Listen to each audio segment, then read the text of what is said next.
Hello and welcome to Faith Matters. This is the programme where we take a spiritual perspective on life across the Merseyside region. And I'm here today at St Margarets Church of England Vicarage with Ryan Cook and Joe Cottrell, who live in the community house here. Welcome. Well, you're welcoming me to your home, but welcome Keith, to Faith Matters. Ryan, Joe, just tell us a little bit about yourselves. Tell our viewers a little bit about yourselves as an introduction to our programme today. Well, I'm Canadian, first of all. Moved here about 3 years ago to be the chaplain to the universities, Liverpool, University of Liverpool and John Moores. So, been here with my wife and kids. I've got 3 kids and 1 wife. And just about 3 years now. Okay, and you enjoying living in Liverpool? I love Liverpool. Yeah, absolutely.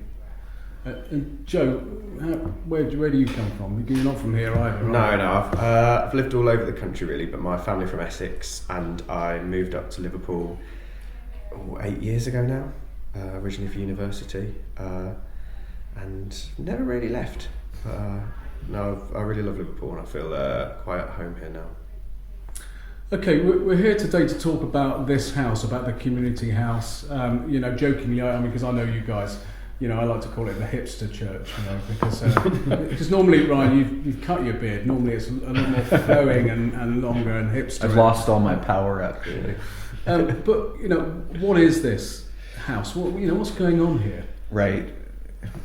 It is a bit peculiar. It's a bit peculiar to try to describe to friends too why we're all living in this big house together. But essentially, about 5 years ago, as I was reflecting on my own Christian faith and looking for a more robust way of being discipled myself, I started exploring this idea of community.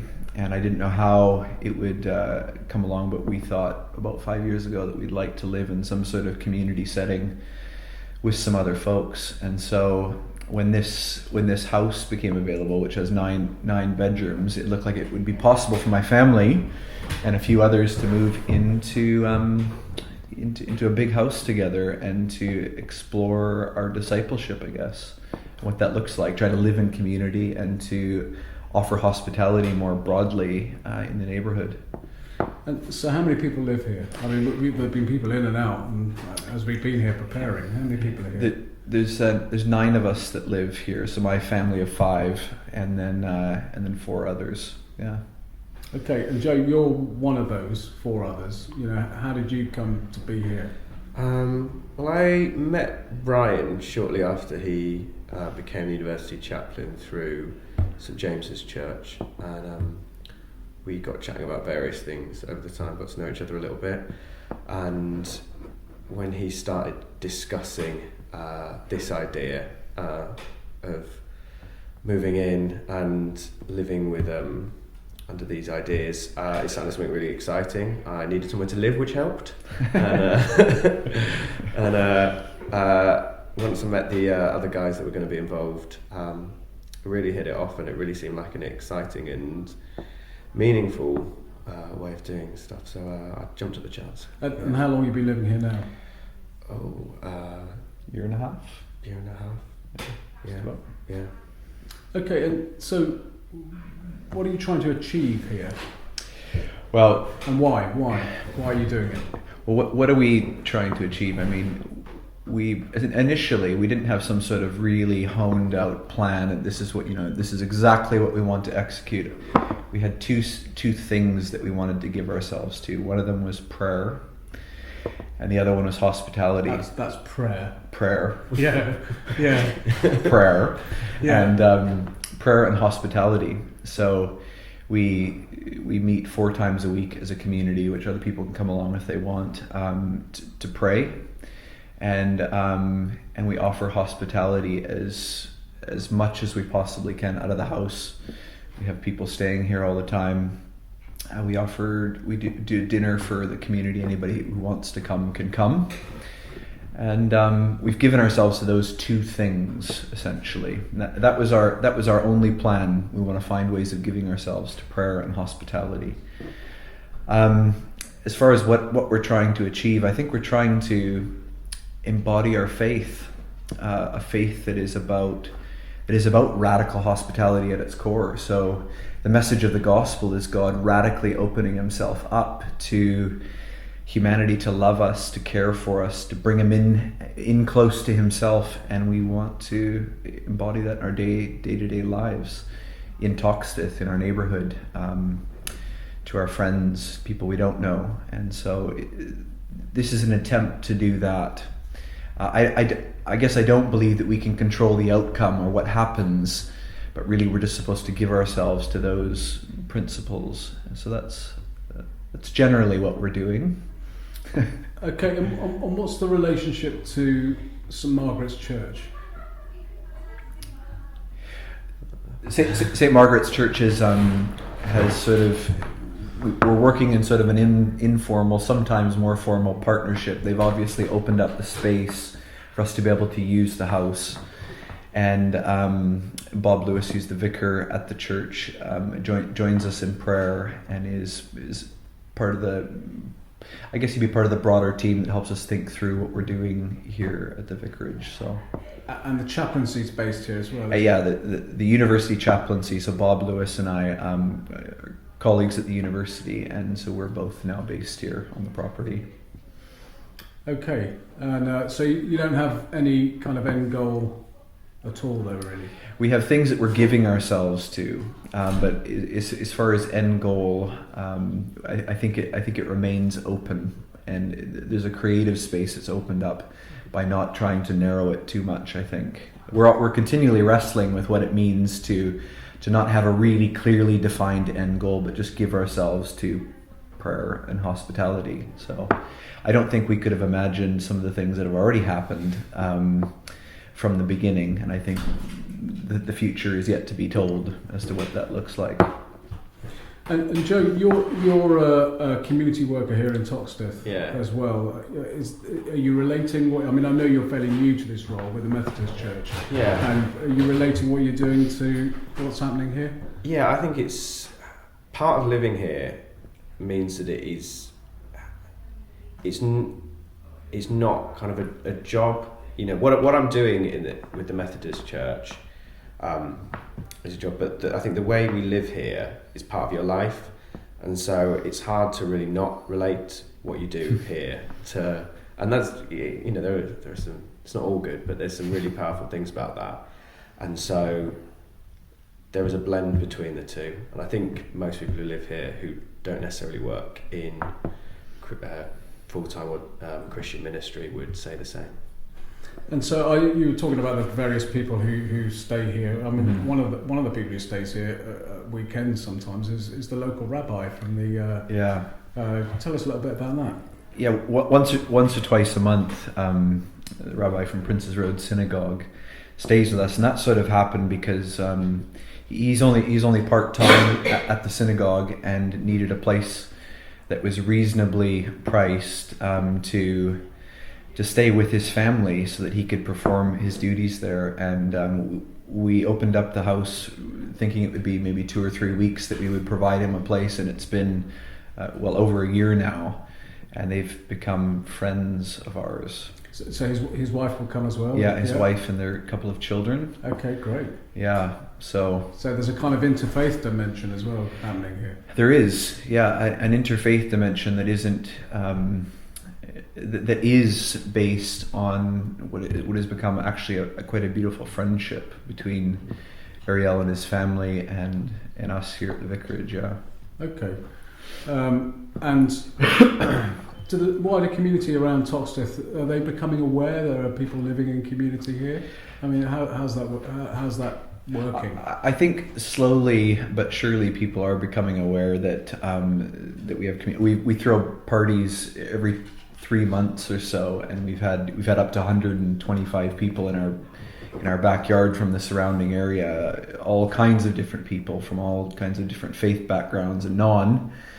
And I think slowly, as we just sort of continue to live out our lives here, people are finding out about this peculiar community that's living in the heart of Toxteth. So So you just open up the door and the gate, and people come in. Is it kind yeah, of, well, like that? we try to invite them. So we've wandered the neighborhoods, knocking on doors. We invite people that we meet just generally to our Monday night dinners and things like that. So we're constantly sort of inviting people in to come hang out, to become our friends, essentially. So it's an ongoing thing. Okay, after the break, we're going to go to a commercial break. When we come back, we're going to talk about new monasticism as a movement in general and what we feel about that and how you might relate to it. So join us after the break for Faith Matters.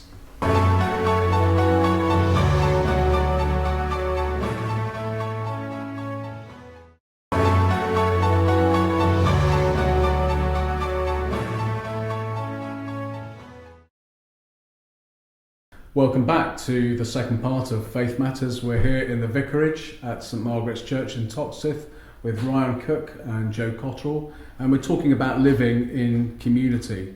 Now, guys, I understand that little bird has told me that you've had some tattoos done, have you, to signify living in this community. Is that true?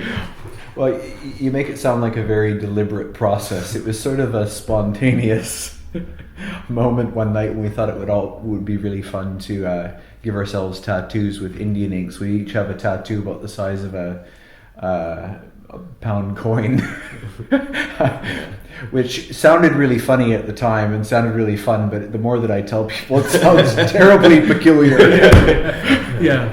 Okay. But moving on to something more serious. This living in community it's not just something here in Toxteth, this is kind of like a global kind of movement with young millennial kind of Christians across the kind of planet, really, and particularly in the Western world. Do you see yourselves connected to that movement, and what do you think is spurring on this kind of development in the church? What's behind this kind of move?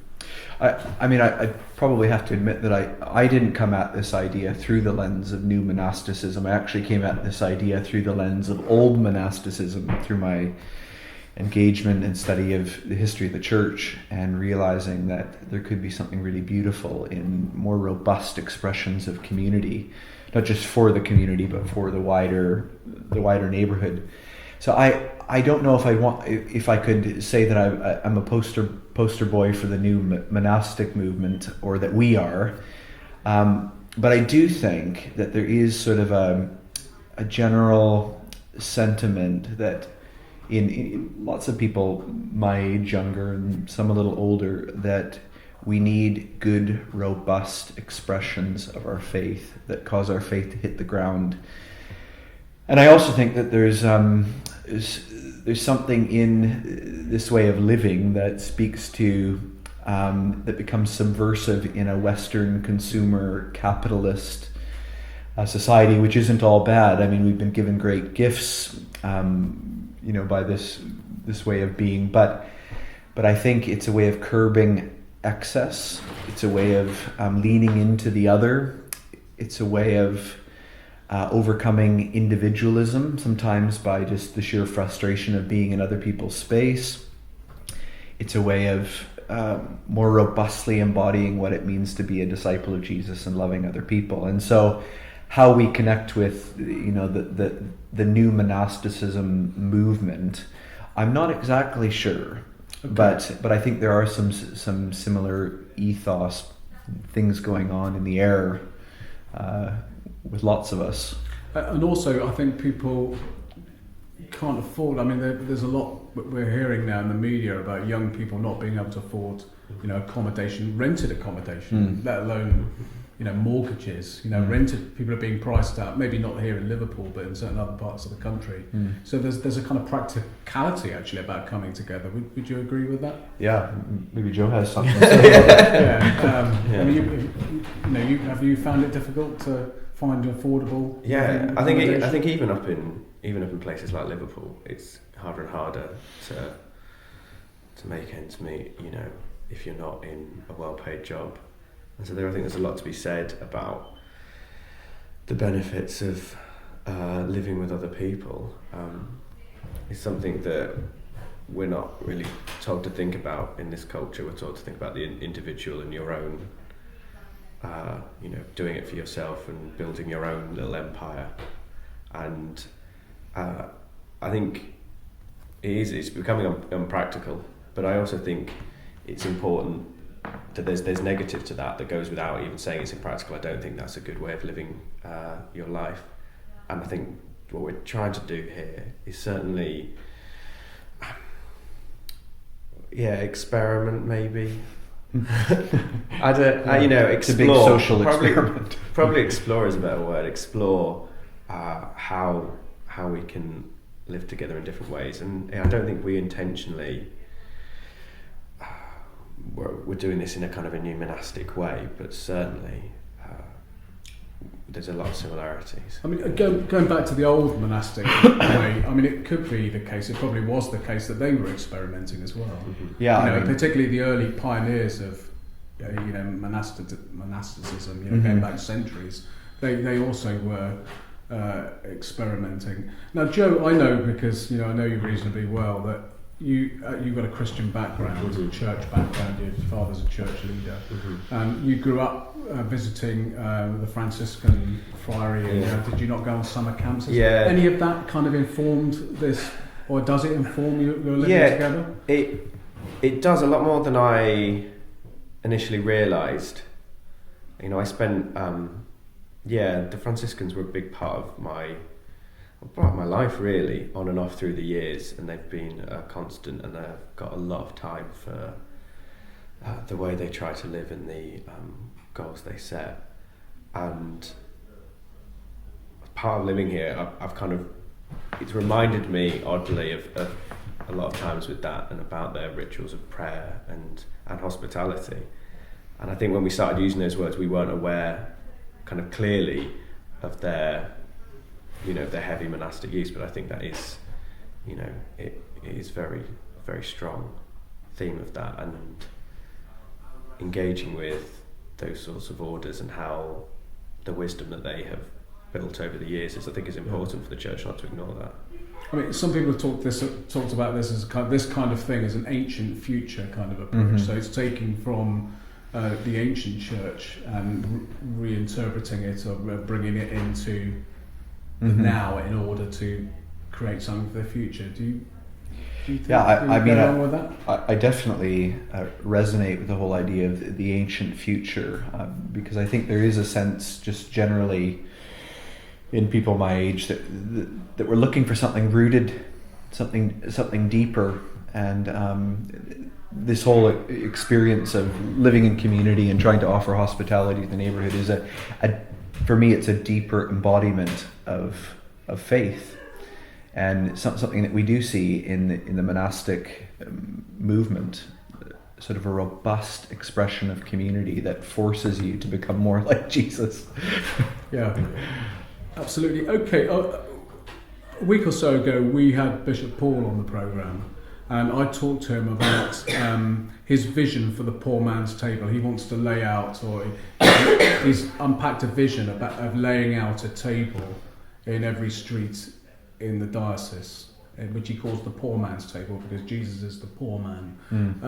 Now you have a table. We're deliberately sat around your table because you've said to me before that this table is the centre, really, of what you're attempting to do here. Mm-hmm. Can you unpack that a bit for us? These meals you have, the community meals. I mean, I've been here to eat it. Mm-hmm. It's been Joe's cooks. It's been wonderful. And tell us a bit. Depending about on that. who's cooking, that's how we determine how divine the experience was. It's fairly divine when I come. Okay.